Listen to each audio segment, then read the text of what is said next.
13h22. L'autre sujet que je voulais aborder pour commencer avec vous, ça concerne Éric Dupond-Moretti. C'était hier soir sur le plateau de France 5. L'ancien ministre de la Justice a réaffirmé son soutien à la décision d'Emmanuel Macron de dissoudre l'Assemblée nationale en juin 2024. Quand le président de la République a dit « j'ai souhaité dissoudre » parce que nous allions vers la dissolution, il avait raison de le dire. Ensuite, le président, on lui reproche tout. S'il décide seul, on dit c'est Jupiter. Ah, bon.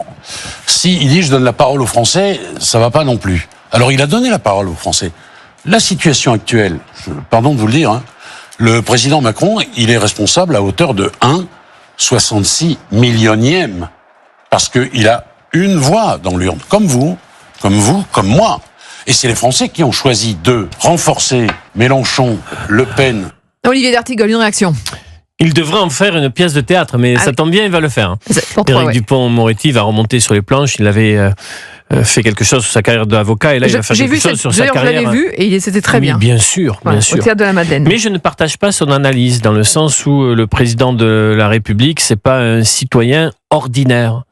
C'est le chef de l'État qui a pris la décision d'une dissolution sans raison valable, qui, après les élections des législatives, n'en a pas tiré pour lui-même et pour sa majorité des leçons véritablement claires, et qui a mis la Ve République dans un état déplorable. C'est-à-dire, on pensait qu'il est arrivé, lui, le grand dynamiteur, à fragiliser nos institutions comme jamais. On en vit aujourd'hui l'actualité de cette crise.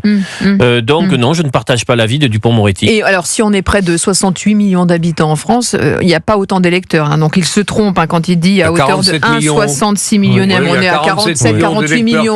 Voilà, donc c'est 1,48 millionième. On se les calcule à la Grèce-Doigt, tout ça n'a pas beaucoup d'importance. À la Grèce de canard, si on peut choisir, j'aime autant le canard. Mais écoutez, je trouve cette position, cette posture plutôt courageuse de la part de M. Dupond-Moretti. Mais oui, parce que il est, je dirais pas le seul, mais ils sont que quelques-uns qui se comptent sur les doigts doigt des deux mains pour défendre une décision qui est indéfendable. Bon, voilà, regardez la situation dans laquelle nous sommes.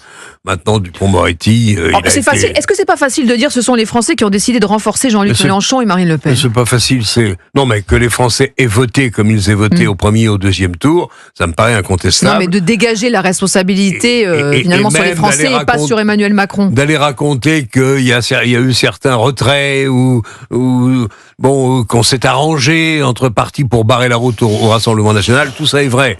Il n'en reste pas moins que ce sont les Français, en effet, qui ont voté et qui ont exprimé leur choix. Le problème du Rassemblement national, on en parlera peut-être au cours de cette émission, mais il est bien au-delà des élections législatives et de leurs résultats. En tout cas, pour revenir à Dupond-Moretti et à son approbation de la dissolution juste avant les Jeux Olympiques, tout ça est un peu ridicule, mais si M. Dupond-Moretti avait envie de faire parler de lui pour mettre sur une bonne rampe de lancement sa pièce de théâtre, je ne sais pas si j'irai la voir. Je ne sais pas d'ailleurs si ça a été un grand garde des Sceaux ou pas. J'ai quelques doutes.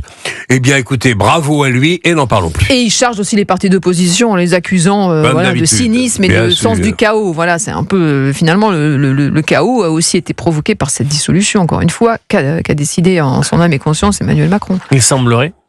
Dissolution, 49.3, censure. Déjà une semaine depuis le renversement du gouvernement Barnier, alors que la décision devait être rapide de mémoire.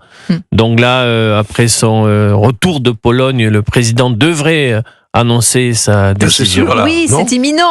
En fin d'après-midi, selon nos informations, il a même avancé son retour. Vous l'avez vu, Arthur Delaborde, le voyage en Pologne, il rentre. J'imagine que c'est parce très bien. C'est ce qu'il va nous dire. C'est la seule chose qui apparaît assurément certaine. Et restez bien avec nous sur Europe 1, parce qu'Olivier d'Artigol, qui est palois, je le rappelle, a des informations à nous délivrer dans quelques instants. Les indiscrétions, ça bruisse.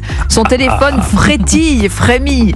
Évidemment, il va tout nous dire dans quelques instants. On va parler de cette impasse dans laquelle est Emmanuel Macron. Peut-il en sortir? Et puis, le nouveau Front populaire va-t-il exploser définitivement? C'est bien parti.